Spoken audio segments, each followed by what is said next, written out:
Ciao, sono il dottor Max, della PharmaMax, che si occupa della pubblicazione dei foglietti illustrativi dei farmaci, in formato video, dove io personalmente vi leggerai i bugiardini. In questo video ti leggo il bugiardino del farmaco. Effimia. Italfarmaco SPA. Ultimo aggiornamento. 5 gennaio 2022. Cos'è Effimia?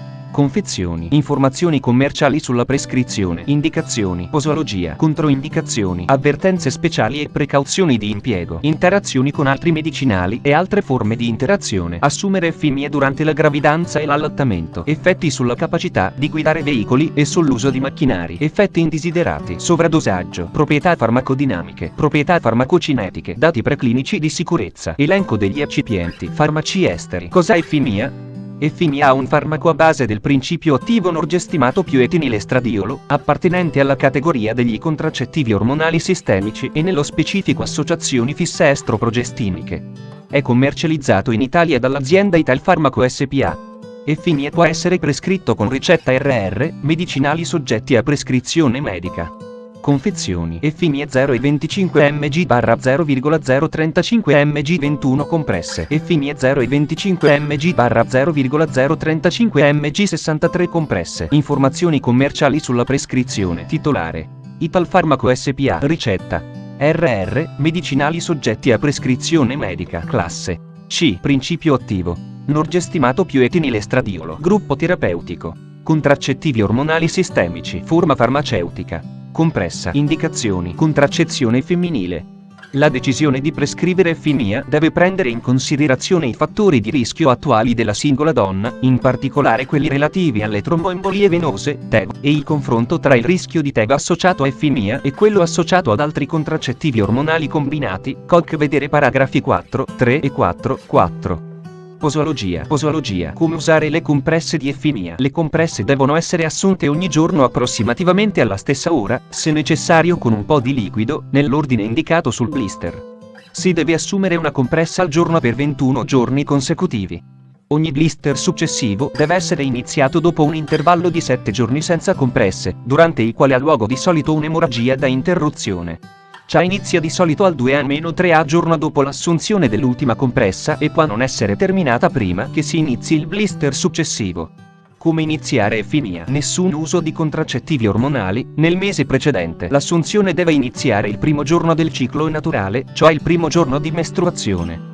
È possibile iniziare fra il 2 e il 5 giorno, ma in questo caso si consiglia di utilizzare in aggiunta un metodo barriera durante i primi 7 giorni del primo ciclo di assunzione. Passaggio da un metodo contraccettivo ormonale combinato, contraccettivo orale combinato, anello vaginale o cerotto transdermico. La donna deve iniziare l'assunzione di Effimia preferibilmente il giorno dopo l'assunzione dell'ultima compressa attiva, l'ultima compressa contenente i principi attivi del contraccettivo orale combinato precedente, ma al più tardi il giorno dopo il consueto intervallo senza compressa o il giorno dopo l'ultima compressa placebo del contraccettivo orale combinato precedente. Nel caso siano stati utilizzati anello vaginale o cerotto transdermico, la donna deve iniziare l'assunzione di Effimia preferibilmente il giorno della rimozione, ma al più tardi quando sarebbe dovuta iniziare l'applicazione successiva. Passaggio da un metodo a base di solo progestinico, pillola a base di solo progestinico, forme iniettabili, impianti, o da un dispositivo intrauterino che rilascia progestinico, IUD. La donna può effettuare il passaggio a Effimia in qualsiasi giorno dalla pillola a base di solo progestinico, da un impianto o da un IUD dal giorno della rimozione, da una forma iniettabile, da quando sarebbe dovuta avvenire la successiva iniezione, ma, in ognuno di questi casi, deve essere informata di utilizzare in aggiunta un metodo barriera durante i primi 7 giorni di assunzione delle compresse. Dopo un aborto avvenuto al primo trimestre, la donna può iniziare l'assunzione immediatamente. In questo caso, non ha richiesta alcuna misura contraccettiva aggiuntiva. Dopo un parto o dopo un aborto avvenuto nel secondo trimestre, le donne devono essere informate di iniziare dal giorno 21 al giorno 28 dopo il parto o dopo l'aborto avvenuto nel secondo trimestre. Se si inizia più tardi, la donna deve essere informata di usare un metodo barriera aggiuntivo per i primi 7 giorni di assunzione delle compresse. Tuttavia, se c'è già stato un rapporto sessuale, si deve escludere la possibilità di una gravidanza prima di iniziare l'assunzione di un contraccettivo orale combinato o la donna deve attendere fino al suo primo ciclo mestruale. Per le donne che allattano al seno, vedere il paragrafo 4, 6. Gestione delle compresse dimenticate. Se l'utilizzatrice ha un ritardo inferiore a 12 ore nell'assunzione della compressa, l'efficacia contraccettiva non ha compromessa. La donna deve assumere la compressa non appena lo ricorda e deve assumere le compresse successive alla solita ora. Se la donna ha un ritardo superiore a 12 ore nell'assunzione della compressa, la protezione contraccettiva può essere ridotta. La gestione delle compresse dimenticate può essere guidata dalle seguenti due regole di base. L'assunzione delle compresse non deve mai essere interrotta per più di 7 giorni. Per ottenere un'adeguata soppressione dell'asse ipotalamo-ipofisi-ovaio sono necessari 7 giorni di assunzione ininterrotta delle compresse. Di conseguenza, si possono dare i seguenti consigli per la pratica quotidiana. Settimana 1. L'utilizzatrice deve assumere l'ultima compressa dimenticata appena se ne ricorda, anche se ciò significa assumere 2 compresse contemporaneamente. La donna continua poi assumendo le compresse all'ora consueta. LN aggiunta, deve essere utilizzato un metodo contraccettivo non ormonale affidabile, come il profilattico, per i 7 giorni successivi. Se c'è stato un rapporto sessuale nei 7 giorni precedenti, si deve prendere in considerazione la possibilità di una gravidanza. Quanto maggiore è il numero di compresse dimenticate e quanto più tale dimenticanza avvicina all'intervallo senza compresse, tanto più elevato sarà il rischio di una gravidanza. Settimana 2. L'utilizzatrice deve assumere l'ultima compressa dimenticata appena se ne ricorda, anche se ciò significa assumere 2 compresse contemporaneamente. La donna continua poi assumendo le compresse all'ora consueta. Se la donna ha assunto le compresse correttamente nei 7 giorni precedenti la prima compressa dimenticata, non è necessario utilizzare altre precauzioni contraccettive. Tuttavia, se ha dimenticato più di una compressa, la donna deve essere avvisata di prendere precauzioni aggiuntive per 7 giorni. Settimana 3. Il rischio che l'affidabilità sia ridotta è imminente in quanto si avvicina all'intervallo di 7 giorni senza compresse. Tuttavia, modificando l'assunzione delle compresse, è ancora possibile impedire la riduzione della protezione contraccettiva. Aderendo ad una delle seguenti 2 opzioni, non è pertanto necessario usare precauzioni contraccettive aggiuntive, a condizione che nei 7 giorni precedenti la prima compressa dimenticata la donna abbia assunto correttamente tutte le compresse. LN caso contrario, la donna deve seguire la prima di queste 2 opzioni e usare anche precauzioni aggiuntive per i successivi 7 giorni. La donna deve prendere l'ultima compressa dimenticata non appena se ne ricorda, anche se questo significa prendere 2 compresse contemporaneamente. La donna continua poi assumendo le compresse all'ora consueta. Il blister successivo deve essere iniziato appena viene terminato il blister in uso, cioè non si deve lasciare l'intervallo tra i blister. È improbabile che la donna abbia un'emorragia da sospensione fino al termine delle compresse del secondo blister, ma potrebbero verificarsi macchie di sangue, spotting o sanguinamento da interruzione nei giorni di assunzione delle compresse. La donna deve essere anche informata di sospendere l'assunzione delle compresse dal blister in uso. Deve avere un intervallo senza compresse fino a 7 giorni, inclusi i giorni in cui ha dimenticato le compresse, e in seguito continuare con il successivo blister. Se la donna ha dimenticato delle compresse e successivamente non si presenta un'emorragia da sospensione nel primo normale intervallo senza compresse, deve essere considerata l'eventualità di una gravidanza.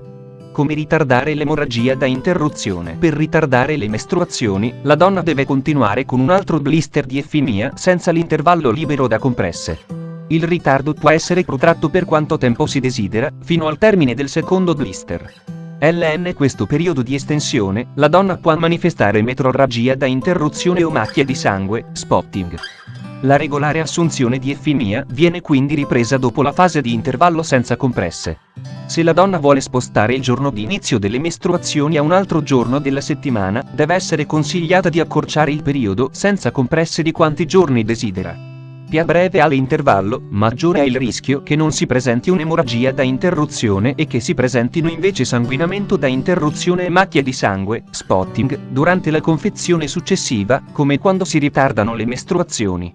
Consigli in caso di disturbi gastrointestinali. LN caso di gravi disturbi gastrointestinali, per esempio vomito o diarrea, l'assorbimento del principio attivo può non essere completo e devono essere prese misure contraccettive aggiuntive. Se si verifica vomito o diarrea grave entro 3-4 ore dopo l'assunzione della compressa attiva, deve essere assunta una nuova compressa, in sostituzione, appena possibile. La nuova compressa deve essere assunta entro 12 ore dall'ora abituale di assunzione, se possibile. Se sono trascorse più di 12 ore, si applicano i consigli sulle compresse dimenticate, forniti al paragrafo 4.2. Gestione delle compresse dimenticate. Se la donna non vuole modificare l'abituale schema di assunzione delle compresse, deve prendere la E, compressa, E, aggiuntiva, E, da un altro blister. Popolazioni speciali, anziani. L'uso di questo prodotto non ha indicato nelle donne in postmenopausa. Popolazione pediatrica. La sicurezza ed efficacia di norgestimato ed etinilestradiolo in adolescenti di età inferiore a 18 anni non ha stata stabilità, non sono disponibili dati. Modo di somministrazione. Uso orale. Effimia deve essere assunto con o senza cibo, se necessario con una piccola quantità di acqua. Controindicazioni. I contraccettivi ormonali combinati, COC, non devono essere utilizzati nelle seguenti condizioni. Qualora ognuna di queste condizioni dovesse comparire durante l'uso di COC, il prodotto deve essere immediatamente interrotto. Presenza o rischio di tromboembolia venosa, TEV. Tromboembolia venosa, TEV in corso, con assunzione di anticoagulanti, o pregressa, per esempio trombosi venosa profonda TVP o embolia polmonare IP. Predisposizione ereditaria o acquisita nota alla tromboembolia venosa, come resistenza alla proteina C attivata, incluso fattore V di Leiden, carenza di antitrombina IgG, carenza di proteina C, carenza di proteina S. Intervento chirurgico maggiore con immobilizzazione prolungata, vedere paragrafo 4. Rischio elevato di tromboembolia venosa dovuto alla presenza di fattori di rischio, vedere paragrafo 4. Presenza o rischio di tromboembolia arteriosa, TEA. Tromboembolia arteriosa in corso o pregressa, ad esempio infarto miocardico, o condizioni prodromiche, ad esempio angina pectoris. Malattia cerebrovascolare, ictus in corso o pregresso o condizioni prodromiche, ad esempio attacco ischemico transitorio, TIA. Predisposizione ereditaria o acquisita nota alla tromboembolia arteriosa, come iperomocistenemia e anticorpi antifosfolipidi, anticorpi anticardiolipina, lupus anticoagulante. Precedenti di emicrania con sintomi neurologici focali.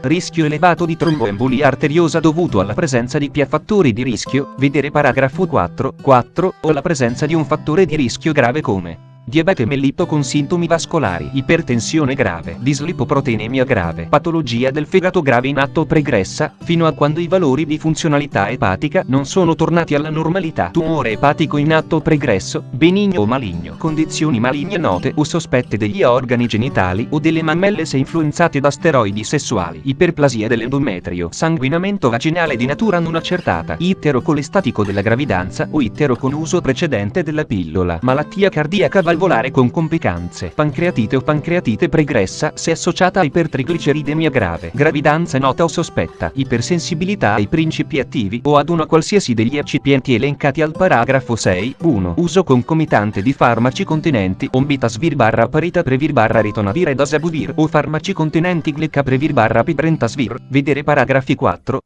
e 4.5. Uso concomitante di acido tranexamico. Avvertenze speciali e precauzioni di impiego. Avvertenze. Nel caso in cui fosse presente una delle condizioni o uno dei fattori di rischio menzionati sotto, l'idoneità di effimia deve essere discussa con la donna. LN caso di, vedi la scheda tecnica del farmaco, RCP, completa. Accedi al sito www.codifa.it. Interazioni con altri medicinali e altre forme di interazione. Nota. Per identificare potenziali interazioni, devono essere consultate le informazioni relative ad altri medicinali assunti contemporaneamente.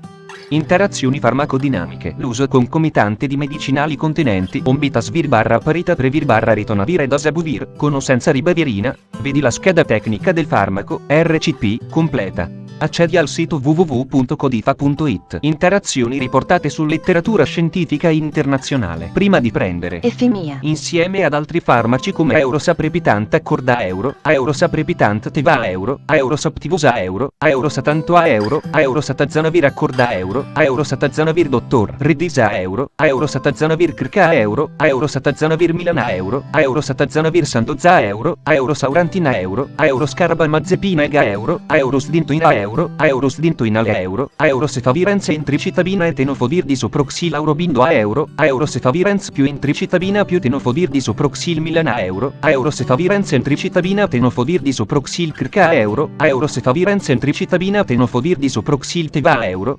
Sefavirens barra intricitabina barra tenofovir di soproxilzentiva euro Sefavirens milana euro Sefavirens teva euro simenda euro sevotazza euro sfenitoina icma euro sgamibeta complexa euro sgardinale euro sivemenda euro sluminale compressa euro smavireta euro smicobutina euro smisolinea euro snervaxona euro snevirapina milana euro snevirapina sandozgba euro snevirapina teva italia euro soxcarbazepina tecnigen compresse rivestite a euro sreietax capsula euro srifadina euro srifatera euro srifina euro srifocina euro sustiva euro stargretina euro stegretula euro stelzir compressa rivestita euro stelzir sospensione a euro stolipa euro sviramonea euro svolsivia eccetera. Chiedi al tuo medico o farmacista di fiducia di verificare che sia sicuro e non dannoso per la tua salute assumere effimie durante la gravidanza e l'allattamento. Posso prendere effimie durante la gravidanza e l'allattamento? Gravidanza. Se durante l'assunzione di effimia si verifica una gravidanza, il medicinale deve essere immediatamente sospeso. Approfonditi studi epidemiologici non hanno rilevato né copyright un aumento del rischio di difetti alla, vedi la scheda tecnica del farmaco, RCP, completa. Accedi al sito www.codifa.it. Effetti sulla capacità di guidare veicoli e sull'uso di macchinari. Effimia non ha effetti minimi sulla capacità di guidare e sull'uso di macchinari.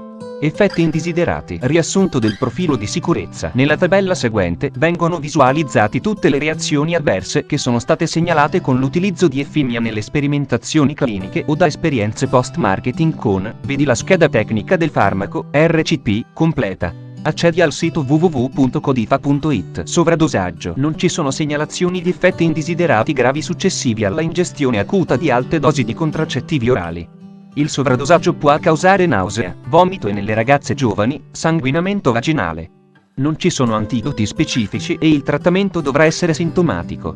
Proprietà farmacodinamiche. Categoria farmacoterapeutica. Associazioni fisse estroprogestiniche. Codice ATC. G03A11. Meccanismo di azione. Effimia esercita la sua azione mediante un meccanismo di soppressione delle gonadotropine tramite l'azione estrogenica e progestinica esercitata dall'etinilestradiolo. Proprietà farmacocinetiche. Norgestimato. Assorbimento. Norgestimato viene rapidamente assorbito dopo somministrazione orale. A seguito di somministrazione singola o multipla, a 3 cicli, di norgestimato barra etinilestradiolo le concentrazioni sieriche di norgestimato rimangono sotto, dati preclinici di sicurezza. Oltre agli effetti attesi sulla riproduzione, i dati preclinici non indicano rischi specifici per l'uomo quando il prodotto viene utilizzato secondo la posologia indicata. Questa conclusione è basata su studi, elenco degli eccipienti, lattosio, magnesio stearato e 470B, amido pregelatinizzato, crospovidone e 1202, carminio d'indaco di alluminio e 132. Fonte, foglietto illustrativo. AIFA, Agenzia Italiana del Farmaco. Le informazioni presenti possono non risultare essere aggiornate. Per avere accesso alla versione più aggiornata, si consiglia l'accesso al sito web dell'AIFA, Agenzia Italiana del Farmaco.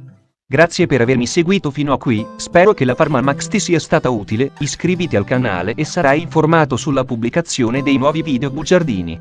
Buon proseguimento, ci vediamo al prossimo farmaco esaminato.